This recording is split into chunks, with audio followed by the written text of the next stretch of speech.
The rain hit the windows of Pete's all-night diner like small stones thrown by angry children. Lisa Martinez wiped down the same counter for the third time in 10 minutes, watching the water run down the glass in crooked lines. It was almost midnight on a Thursday, and the diner was nearly empty except for old Charlie sleeping in his usual corner booth and the coffee getting cold in his cup. Lisa had worked at Pete's for 2 years now. She knew every crack in the vinyl seats, every stain on the checkered floor, and every customer who came through the door looking for cheap food and strong coffee. The diner sat on the edge of Cedar Falls, a small town that most people drove through without stopping. The only reason they got any business at all was because of the military base 15 miles down the road. Most nights brought soldiers into the diner. They came in groups, laughing loud and talking louder. They ordered everything on the menu, left big tips when they had money, and flirted with Lisa even though she always said no with a smile. She didn't mind them. They were young and far from home, and everyone needed a place to feel normal. But tonight was different. Tonight the rain kept most people home, and the diner felt empty and cold despite the warm yellow lights. Lisa was refilling the sugar containers when she heard the bell above the door ring. She looked up and saw a soldier standing in the doorway. Water dripped from his green jacket onto the worn mat, and his boots squeaked against the wet floor as he stepped inside. This soldier was different from the others who came to Pete's. He didn't look around the room with curious eyes or call out hello to Lisa. Instead, he walked quietly to the corner booth across from where Charlie was sleeping and sat down with his back to the wall. His movements were careful, like he was carrying something fragile inside his chest. Lisa grabbed a coffee pot and walked over to his table. The soldier was young, maybe 25, with short brown hair and tired eyes. His uniform looked old and worn, like he had been wearing it for too many days. When she got closer, she could see his name tag said Carter in black letters. "Coffee?" Lisa asked, holding up the pot. The soldier looked up at her. His eyes were the color of winter sky, pale and distant. "Please," he said. His voice was quiet, almost a whisper. Lisa poured the coffee into a white cup and set it down in front of him. The soldier wrapped his hands around the cup like he was trying to steal its warmth.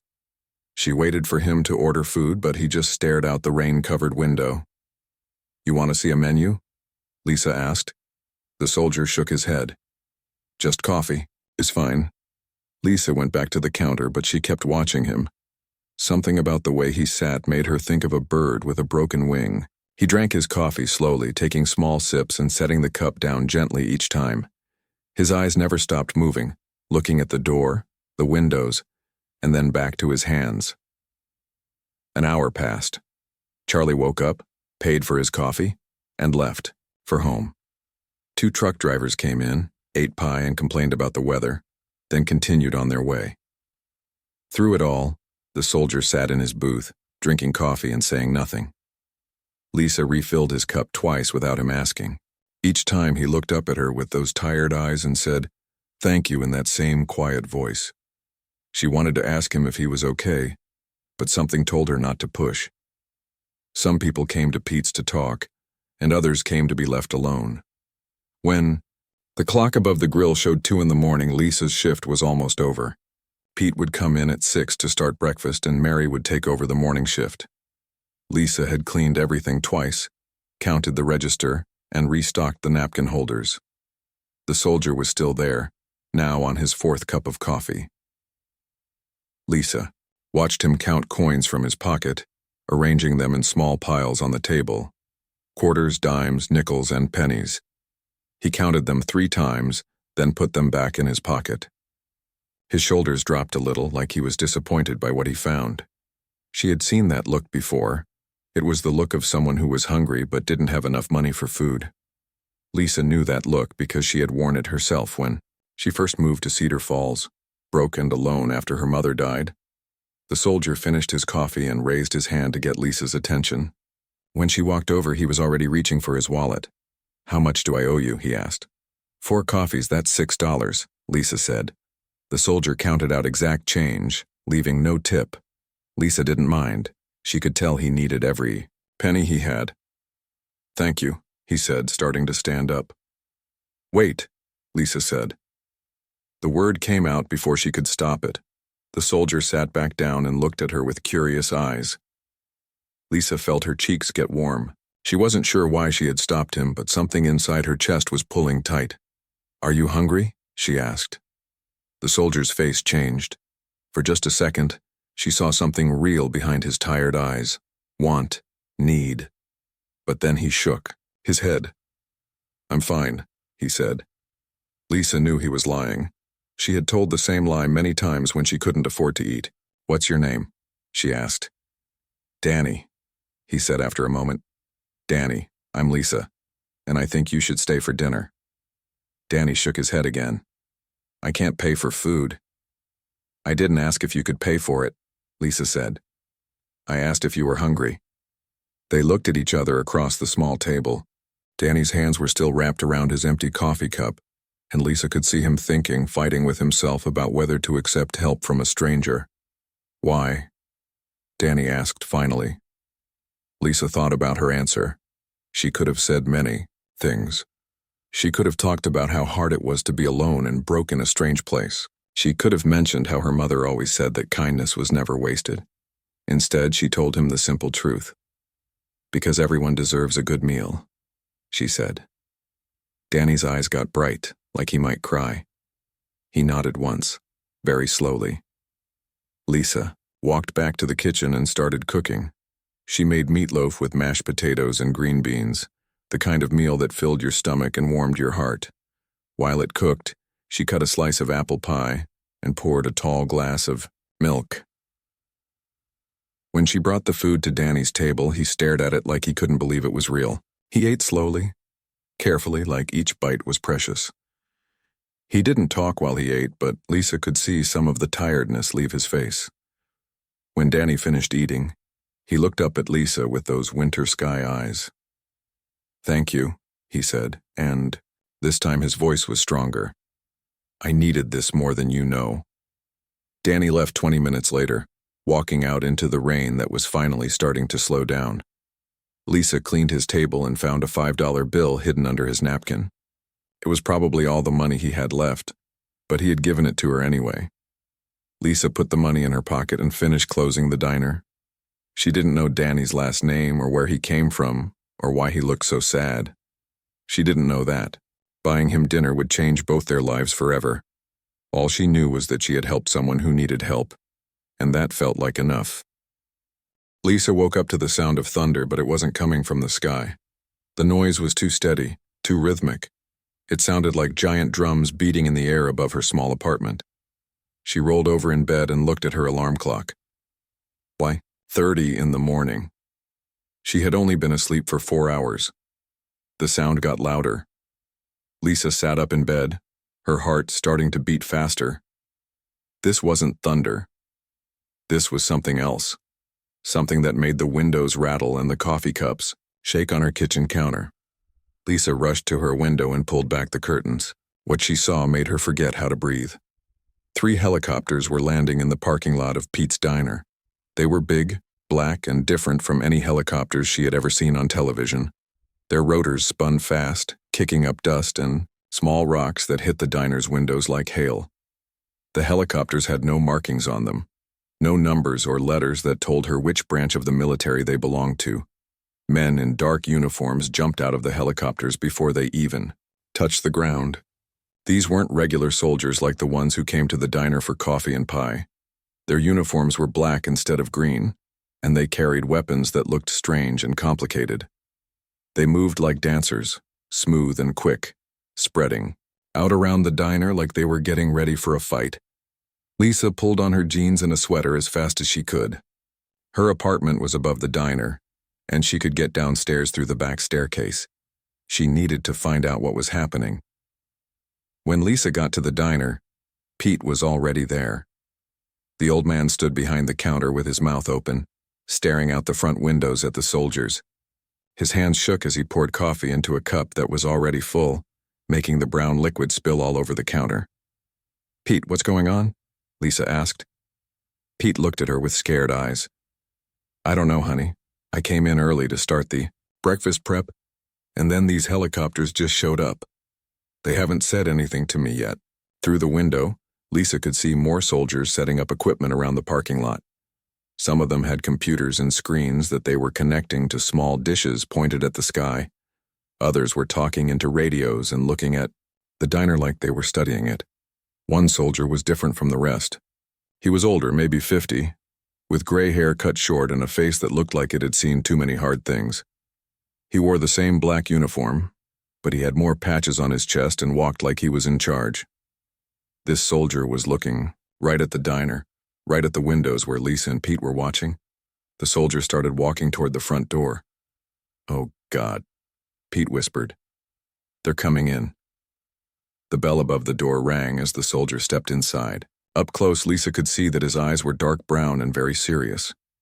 He looked around the diner quickly, taking in every detail, then focused on Pete and Lisa. "Good morning," the soldier said.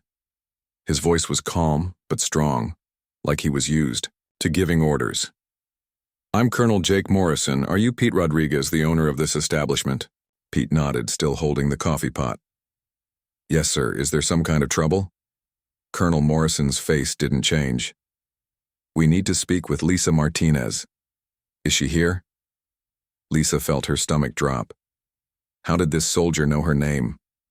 What had she done wrong? She thought about the night before, about Danny and the dinner she had bought him. Had Danny stolen something? Was he in trouble with the military? "I'm Lisa Martinez," she said, trying to keep her voice steady. Colonel Morrison looked at her for a long moment. His serious face got a little softer, but not much.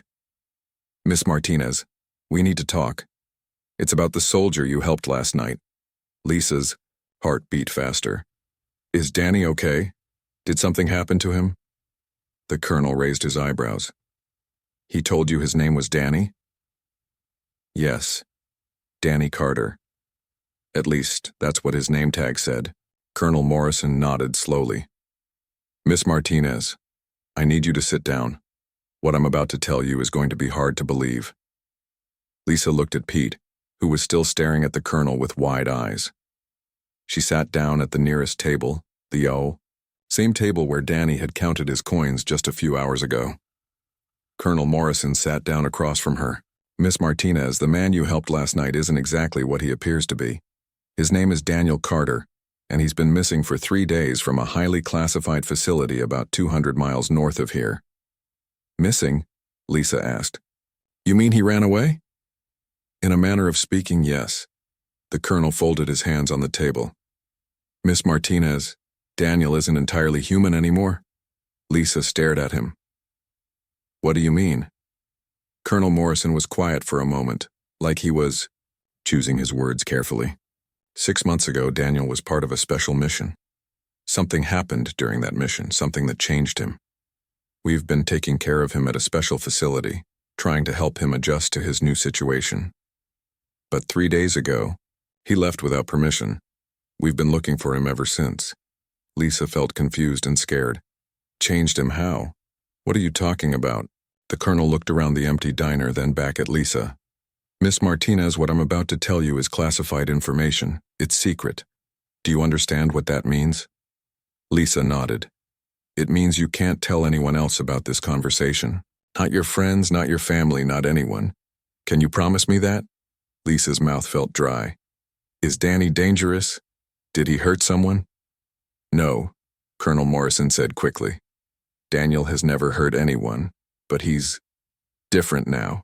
He has abilities that regular people don't have. These abilities make him very important to our national security." Lisa thought about Danny sitting in the corner booth, looking sad and tired. He hadn't seemed dangerous. He had seemed lonely and hungry and grateful for a kind word. "What kind of abilities?" she asked. Colonel Morrison was quiet again. Then he said, "Miss Martinez, 3 days ago our sensors detected Daniel in this area. But then, for about 2 hours last night, the sensors went quiet. The readings we were getting from him changed completely. They became normal. Human normal." Lisa didn't understand. "What does that mean?" "It means that for 2 hours Daniel's brain patterns looked like those of a regular person, not someone who had been changed. The 2 hours started when he entered this diner, and they ended when he left. Lisa felt cold. I don't understand what you're saying. Colonel Morrison leaned forward. Miss Martinez, we think your kindness to Daniel did something that months of medical treatment couldn't do. You reminded him of his humanity. You made him feel normal again. Lisa shook her head. That's impossible, I just bought him dinner. Sometimes, the colonel said, the simplest acts can have the biggest effects. Outside, Lisa could hear the helicopter rotors starting to spin faster. Through the window, she saw more soldiers moving around the parking lot. Where is Danny now? She asked. We don't know. But Miss Martinez, we need your help. Daniel is important, more important than you can imagine. And right now, you might be the only person who can help him. Lisa looked at Pete, who was listening to every word with his mouth hanging open. She thought about Danny's tired eyes and the way he had eaten the meatloaf like it was the best meal he had ever tasted. Help him how? She asked. Colonel Morrison stood up. By talking to him, by being kind to him again. Miss Martinez, Daniel is coming back. Our sensors picked him up 20 minutes ago, moving toward this location. He should be here within the hour. Lisa felt her heart jump. He's coming, back here. Yes, and when he gets here, we need you to talk to him. We need you to convince him to come with us voluntarily. Miss Martinez, if Daniel doesn't come back to the facility willingly, we might have to use force, and nobody wants that. Lisa stood up too. What if I say no? What if I don't want to be part of this? Colonel Morrison's face got serious again. Miss Martinez, I hope you'll choose to help us, because in about 72 hours, Daniel's situation is going to become everyone's problem.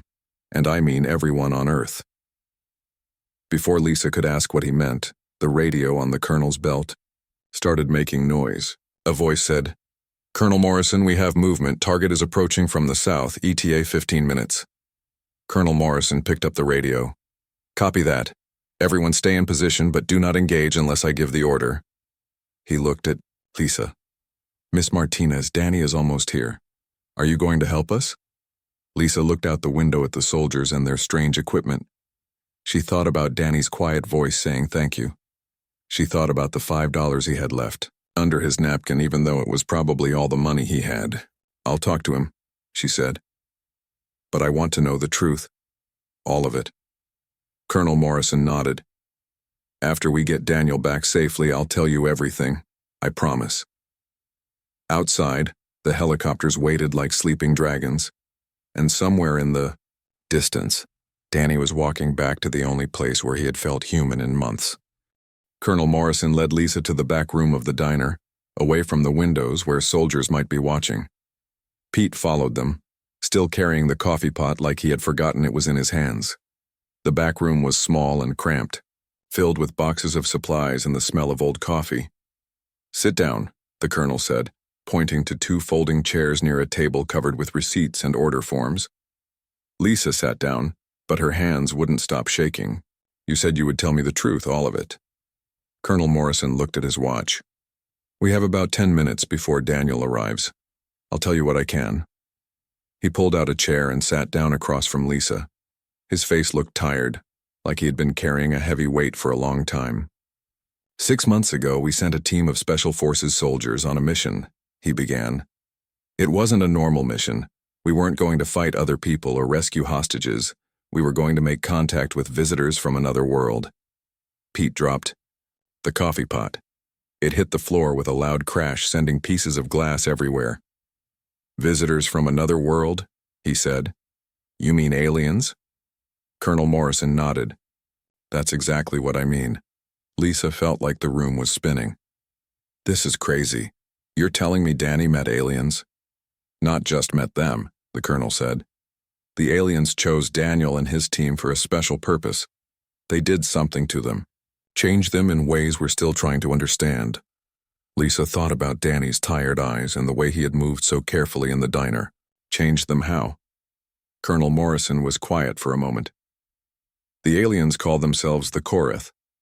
They've been watching Earth for a long time, deciding whether humans are ready to join other intelligent species in the galaxy. They chose 12 humans to test, to see how our people would handle having special abilities. What kind of abilities? Lisa asked. Daniel can read minds now, the colonel said. Not all the time and not perfectly, but he can hear other people's thoughts. He's also much stronger and faster than he used to be, and he understands things about technology that no human should be able to understand. Lisa remembered how Danny had sat in the corner booth with his back to the wall, always watching the door and windows. That's why he looked so scared. Imagine hearing everyone's thoughts all the time, Colonel Morrison said. Every person you meet, you hear their fears, their anger, their secrets. It drove some of the enhanced soldiers crazy. 2 of them had to be sedated permanently. 1 tried to hurt himself to make it stop. Pete was sweeping up the broken coffee pot, but Lisa could see he was listening to every word. Where are the other soldiers now? Lisa asked. In a special facility, where we can take care of them and study what happened to them. Most of them can't function in normal society anymore. The voices in their heads are too loud. The new abilities too overwhelming. Lisa felt sick. So you keep them locked up? Colonel Morrison's face got defensive. We're trying to help them. We have doctors and scientists working around the clock to find ways to make their lives better. But they're dangerous, Miss Martinez. When someone can read minds and lift a car with their bare hands, they can't just walk around freely. But Danny was walking around freely, Lisa said. He came to the diner by himself. Daniel escaped 3 days ago. He overpowered 2 guards and walked out of the facility. We've been tracking him ever since, but we couldn't get close because every time we tried, he would sense us coming and disappear. Lisa thought about Danny counting his coins, looking hungry and sad. He didn't seem dangerous to me. That's because he wasn't dangerous when he was with you, Colonel Morrison said. Our sensors monitor the enhanced soldier's brain activity constantly. When Daniel is stressed or scared, his brain patterns become chaotic and unpredictable. But last night, for the first time in 6 months, his readings were completely normal. You keep saying that. What does it mean? Colonel Morrison leaned forward. It means that somehow your kindness quieted the noise in his head. For 2 hours, Daniel's mind was peaceful. He wasn't overwhelmed by other people's thoughts. He felt human again. Lisa tried to understand what the colonel was telling her. Just because I bought him dinner? Not just the dinner. The way you treated him, like he was a person, not a weapon or a test subject or a problem to be solved. Daniel told us later that when he was with you, he couldn't hear your thoughts clearly. Your mind was quiet, focused on helping him without expecting anything in return. Pete finished cleaning up the broken coffee pot and sat down on a box of napkins. This is like something from a science fiction movie. I wish it were, Colonel Morrison said. But it's real, and it's about to become much more serious. Lisa's stomach felt cold. What do you mean? The colonel looked at his watch again.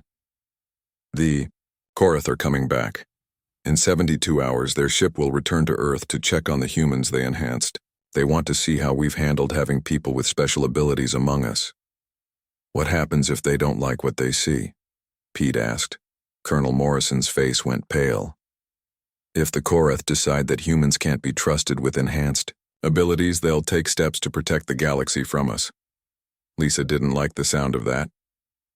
What kind of steps? The kind that would end human civilization as we know it. The room got very quiet. Lisa could hear her own heartbeat and the sound of helicopters outside. So this is a test, she said finally. Yes. And right now, Daniel is the only enhanced human who has shown any sign of psychological stability. The others are getting worse every day. If the Korath see that we can't help our own enhanced people, they'll assume we're not ready to join the galactic community. Lisa felt angry. So you've been keeping these people locked up like prisoners, and now you're surprised that they're getting worse? Colonel Morrison looked uncomfortable. We're doing the best we can with an impossible situation. Are you? Because it sounds like you've been treating them like weapons instead of people. Before the colonel could answer, his radio crackled. Colonel Morrison, the target is here. He's walking across the parking lot toward the front door. Lisa's heart jumped. Danny was back. Remember, Colonel Morrison said, standing up. We need him to come back with us voluntarily. Don't let him know that we're listening to everything you say. Lisa stood up too. What if he doesn't want to go back with you? Then we'll have to make him go back, and that won't be good for anyone. Lisa walked toward the door that led back to the main part of the diner. Through the small window, she could see Danny standing outside the front door.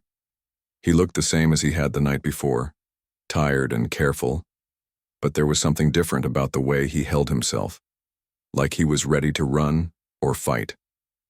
"Miss Martinez," Colonel Morrison said quietly, "the fate of the world might depend on what happens in the next few minutes. Please remember that." Lisa put her hand on the door handle. "I'll remember that Danny is a person who needed help, and I helped him. Everything else is your problem." She opened the door and walked back into the diner. Through the front windows, she could see Danny's face.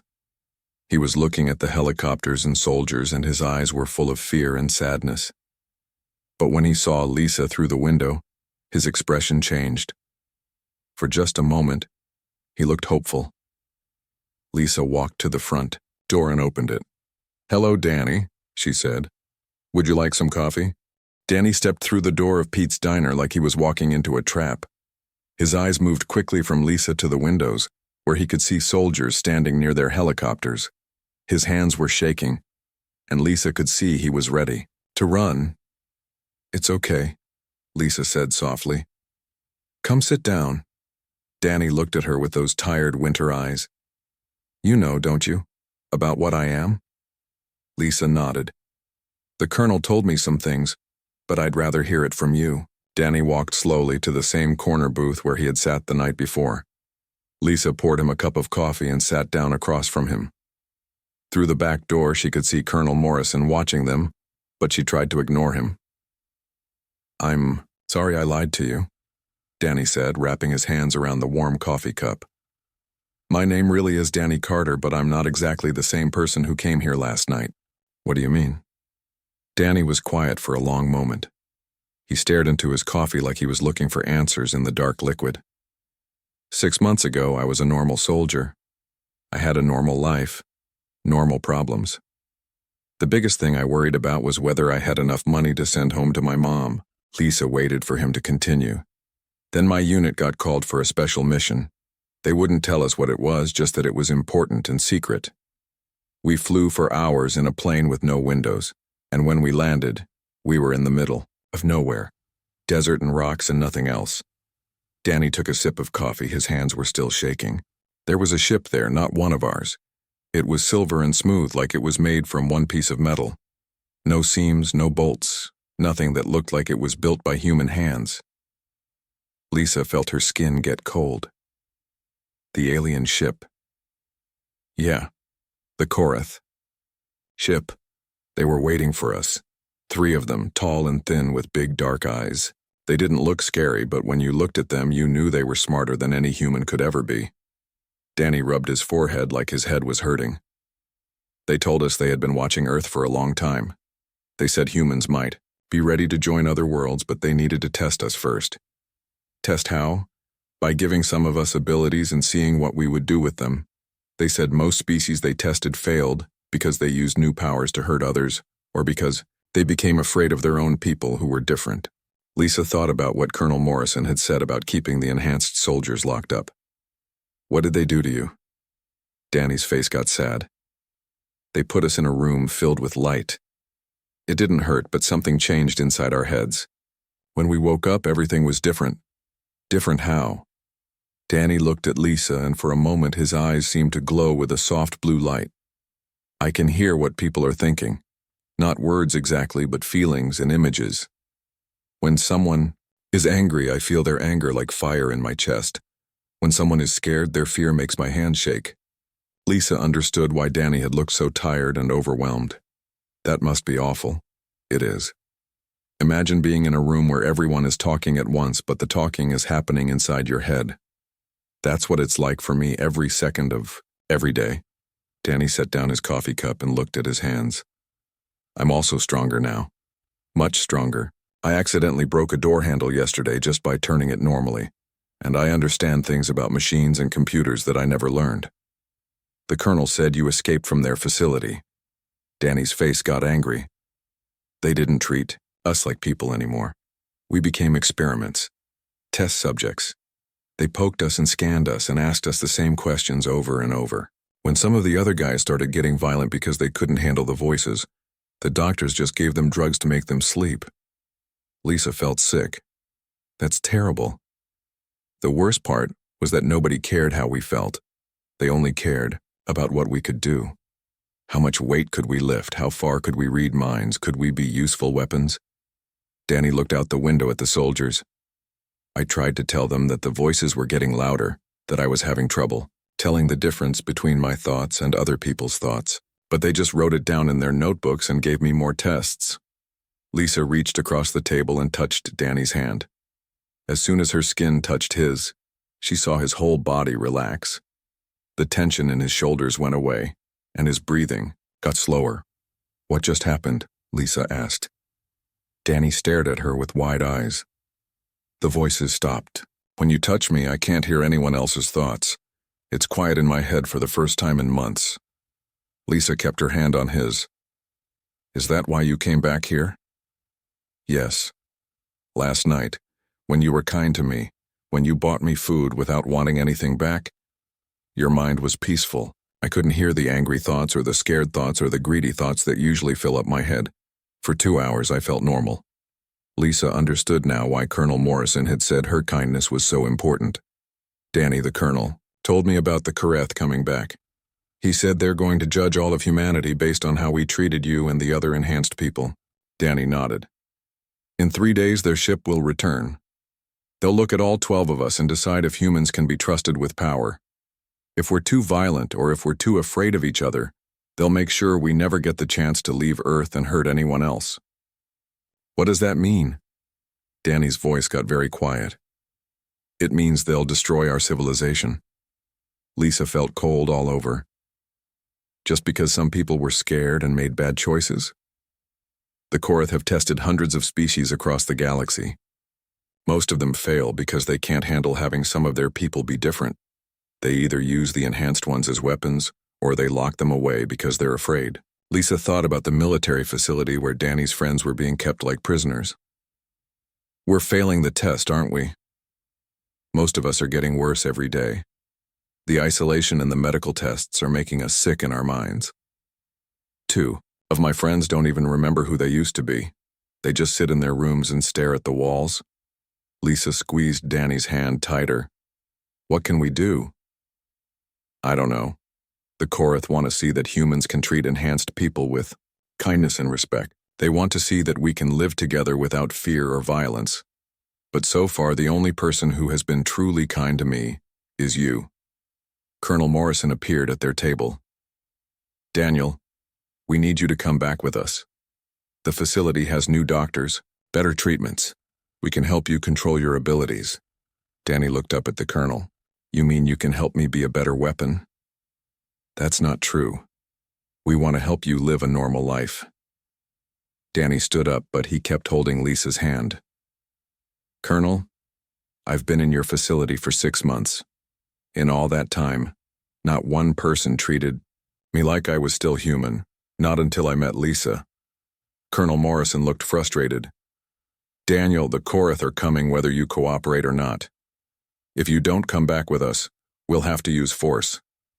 Danny's eyes started to glow blue again, and that's exactly why humanity is going to fail their test. Outside, the soldiers started moving closer to the diner. Lisa could see them through the windows, carrying their strange weapons and looking ready for a fight. Danny, Lisa said, what if there was another way? What if we could show the Kareth that some humans know how to be kind? Danny looked at her with hope in his tired eyes. What do you mean? Lisa took a deep breath. What if I talked to them? What if I could show them that not all humans are afraid of people who are different? Colonel Morrison stared at her. Miss Martinez, that's impossible. The Kareth don't communicate with regular humans. Danny smiled for the first time since Lisa had met him. Actually, Colonel, they do. Through us. I can connect Lisa's mind to theirs. Lisa felt scared but determined. Then that's what we'll do. We'll show them what human kindness really looks like. Colonel Morrison stared at Lisa like she had lost her mind. Miss Martinez, you can't be serious. You want to talk to alien beings from another world? Lisa kept holding Danny's hand. She could feel how much calmer he was when they were connected. Someone has to. And it sounds like the military approach isn't working very well. The military approach is designed to protect humanity, Colonel Morrison said. His voice was getting louder, and Lisa could see soldiers moving closer to the diner windows. Danny's eyes glowed brighter blue. Colonel, your approach is killing us. Ryan hasn't spoken in 2 weeks. Maria tried to hurt herself 3 times. And Kevin doesn't even remember his own name anymore. Lisa looked at Danny. Those are your friends? The other enhanced people? Danny nodded sadly. We were a team. We trusted each other, took care of each other. Now they're falling apart because no one treats them like people anymore. Colonel Morrison pulled out his radio. Base, this is Morrison. I need a status update on all enhanced subjects immediately. The radio crackled back with a voice Lisa didn't recognize. Colonel, we have a problem. 3 more subjects have become unresponsive in the last 12 hours. The doctors are recommending sedation for 2 others. Lisa felt sick. Danny, when are the Korath coming back? Danny closed his eyes for a moment. Tomorrow morning. I can feel their ship getting closer. Tomorrow? Colonel Morrison said. The timeline moved up. Danny opened his eyes and looked at the colonel. They're coming early because they can sense that their test subjects are in distress. The Korath don't like to see unnecessary suffering. Lisa made a decision. Danny, can you contact them now? Can you tell them I want to talk? Lisa, you don't understand what you're asking, Colonel Morrison said. Contact with alien intelligence could be dangerous. We don't know what it might do to your mind. Danny squeezed Lisa's hand. It's not dangerous. The Korath aren't cruel. They're just very logical. They test species to see if they're ready to join the galactic community without causing harm to others. And we're failing that test, Lisa said. Badly, Danny agreed. Lisa looked at Colonel Morrison. Sir, with respect, your way isn't working. These people are getting worse, not better. Maybe it's time to try something different. Miss Martinez, I can't allow a civilian to make first contact with an alien species. The risk is too great. Danny stood up, still holding Lisa's hand. Colonel, Lisa isn't making first contact. I am. She's just going to help me show the Korath what human kindness looks like. More soldiers appeared outside the diner. Lisa could see them surrounding the building, their strange weapons ready. Pete was standing behind the counter, looking scared and confused. Danny, Lisa said quietly, if we do this, what will happen? I'll use my abilities to connect your mind to the Korath ship. You'll be able to talk to them directly, show them your thoughts and feelings. But Lisa, once we start, the colonel won't be able to stop us. Colonel Morrison stepped closer. Morrison, Daniel, I'm ordering you to return to the facility immediately. Miss Martinez, step away from him. Danny's eyes glowed brighter. I'm not a soldier anymore, Colonel. I'm something new. And I choose to help Lisa show the Korath what humanity can be at its best.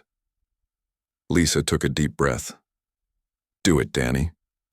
Danny closed his eyes and held Lisa's hand tighter. She felt a strange tingling sensation, like electricity running through her fingers and up her arm.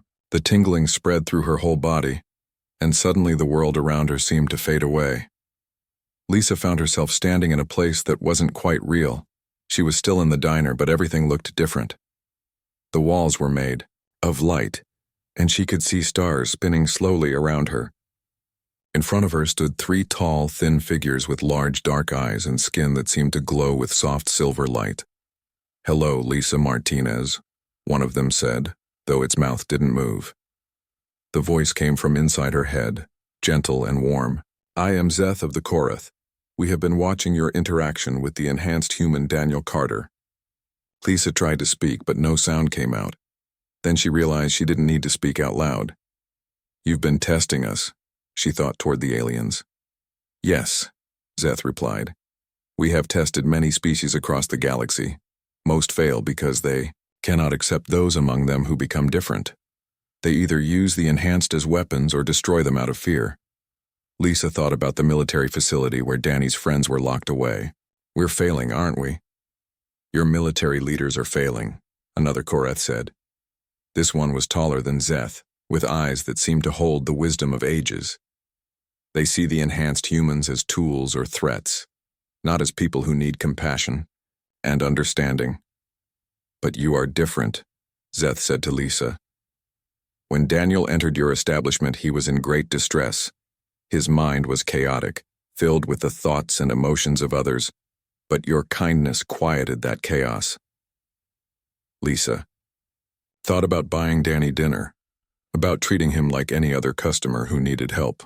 I just did what felt right. Exactly, the third Koreth said. This one seemed younger, though Lisa couldn't be sure how she knew that.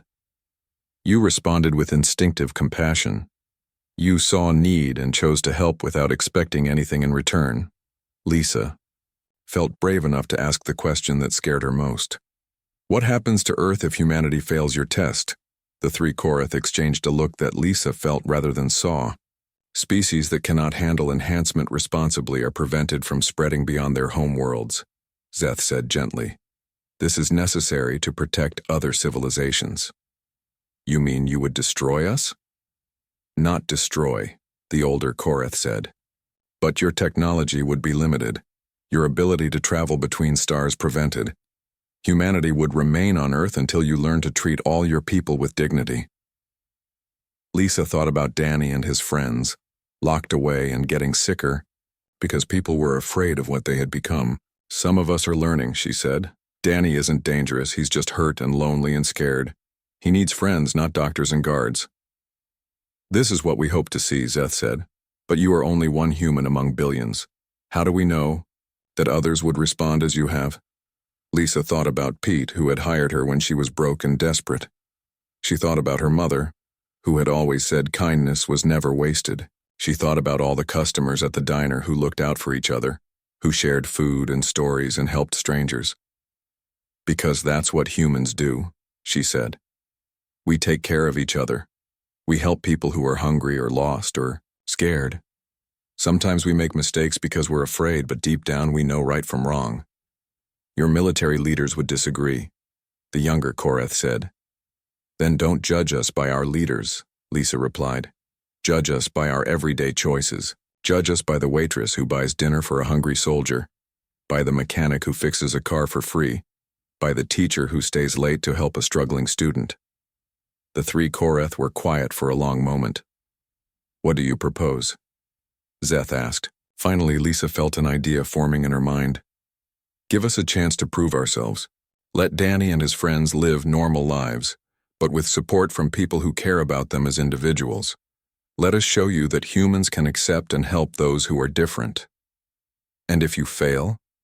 Lisa thought about Danny's tired eyes and the hope she had seen when she treated him with simple kindness. Then you'll know we weren't ready. But please, give us the chance to try. The light around Lisa began to fade, and she found herself back in Pete's diner.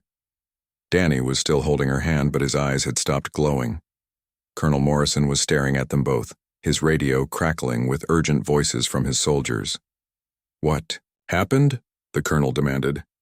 You were both completely unresponsive for 10 minutes. Lisa looked at Danny. Did they make their decision? Danny smiled, and it was the first real smile Lisa had seen from him. They want to try your way. Before Colonel Morrison could respond, the sky outside the diner began to change. A soft silver light appeared above the clouds, growing brighter and larger. Lisa could see the soldiers outside pointing their weapons upward, but Danny shook his head. Tell them to lower their weapons, Danny said to the colonel. The Koreth are coming down to talk. Colonel Morrison spoke quickly into his radio. All units stand down. Do not fire unless directly threatened. The silver light descended slowly until Lisa could see it was a ship, just like Danny had described. It was smooth and beautiful, like it had been carved from a single piece of polished metal. The ship landed gently in the field next to the diner's parking lot, making no sound at all. Pete came out from behind the counter, his eyes wide with wonder. Are those really aliens? Yes, Danny said, and they want to help us.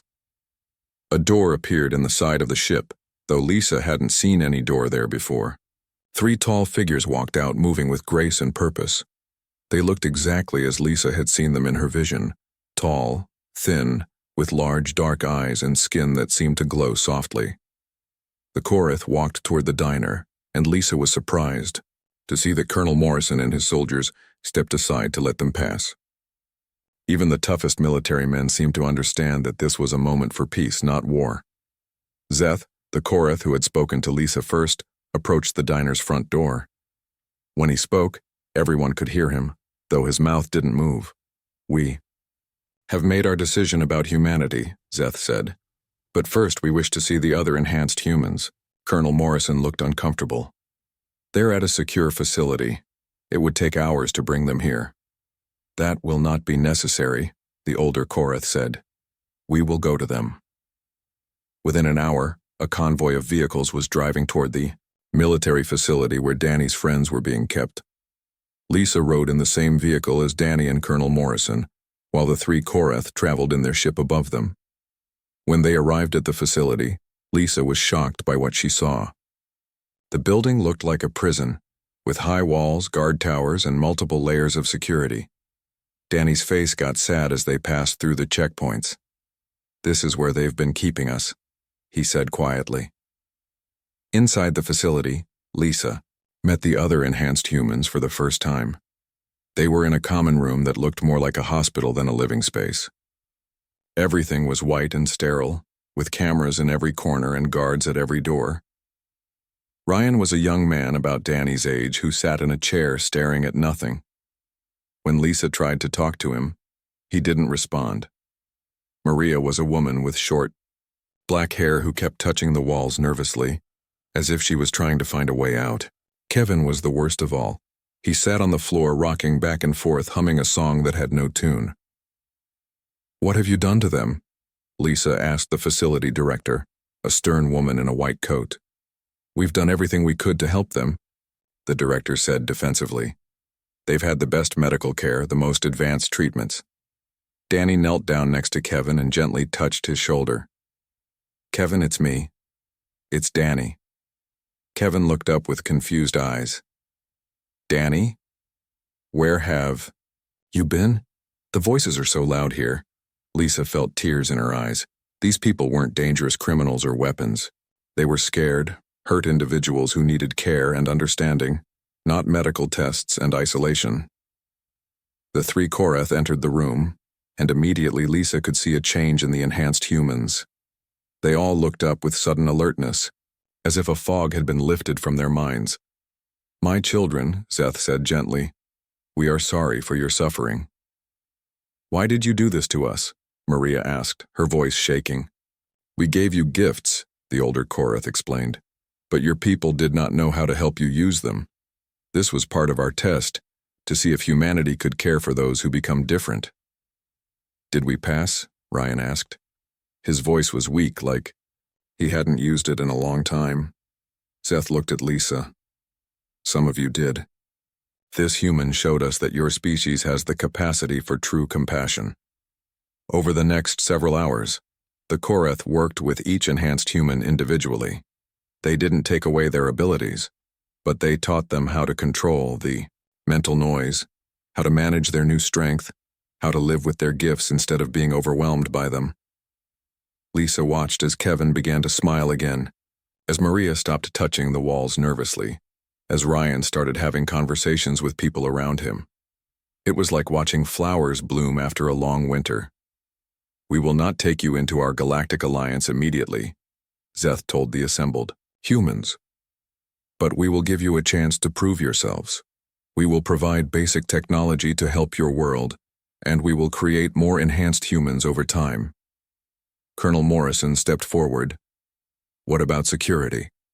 What about making sure the enhanced individuals don't become threats?" The younger Korath looked at him with something that might have been amusement. "Colonel Morrison, the greatest threat to your enhanced humans has been the way you have treated them. When people are respected and cared for, they rarely become dangerous." "What happens now?" Lisa asked. "Now," Zeth said, "you help us create a new way for enhanced and regular humans to live together. Miss Martinez, would you be willing to help establish centers where enhanced individuals can learn to use their abilities while living normal lives?" Lisa looked at Danny, who was teaching Kevin how to quiet the voices in his head by focusing on peaceful thoughts. She looked at Maria, who was laughing for the first time in months. She looked at Pete, who was already talking about expanding the diner to feed all the people who would be working on this new project. "Yes," Lisa said. "I'd like that very much." 6 months later, Lisa stood in the expanded diner that had become the first enhanced human integration center. The building was bigger now, with comfortable rooms where enhanced individuals could stay while learning to control their abilities, meeting spaces where they could talk with counselors and friends, and a large dining area where everyone, enhanced and regular humans alike, could share meals together. Danny worked as the center's first coordinator, helping newly enhanced people adjust to their abilities. He was happier than Lisa had ever seen him, no longer overwhelmed by the constant noise in his head. Kevin had become a teacher, using his enhanced understanding of technology to help others learn. Maria worked with the local police, using her abilities to help find missing people. The diner still served coffee and pie, but now it also served as a symbol of what humanity could be at its best. The front window had a new sign painted on it. "Everyone deserves a good meal and a moment of kindness." 3 Korath visitors sat at a corner table, learning about human culture by watching people eat and laugh together. They had become regular customers, and Pete had learned to make their favorite Earth food. Surprisingly, it was chocolate chip cookies. Lisa poured coffee for a table of mixed regular and enhanced humans who were planning a community garden project. At another table, a newly enhanced young woman was learning from Danny how to control her telepathic abilities, while her worried parents listened and asked questions. Colonel Morrison still visited sometimes, though he had been reassigned to work on peaceful integration rather than military containment. He was slowly learning that the best way to handle enhanced humans was to treat them with respect and kindness, just like anyone else. As Lisa worked, she thought about that rainy night when a quiet soldier had walked into the diner looking for nothing more than a warm cup of coffee. She had bought him dinner because it seemed like the right thing to do. She had never imagined that simple act of kindness would help determine the fate of the entire human race. The bell above the door rang, and a new customer walked in, a young man with the same tired, overwhelmed look that Danny had once worn. His name tag read Anderson, and Lisa could see the telltale signs of someone who had recently been enhanced. Lisa walked over with a coffee pot and a warm smile. "Hi there," she said. "You look like you could use a good meal and some friendly conversation." The young man looked up at her with grateful eyes. "Yes, ma'am, I think I could." As Lisa poured his coffee, she noticed Danny approaching their table. Soon, Anderson would learn that he wasn't alone, that his new abilities didn't make him a monster or a weapon, and that there were people who would help him without asking for anything in return. Outside, the stars were shining brightly, and somewhere, among them the Korath were watching humanity take its first steps toward joining the galactic community. It would be a long journey, but it had begun with the simple recognition that everyone, no matter how different they might be, deserved kindness, dignity, and a place to belong. Lisa refilled Anderson's coffee cup and sat down to listen to his story, just as she had listened to Danny's story on that rainy night. After all, everyone deserved a good meal and a moment of human compassion, and sometimes that was enough.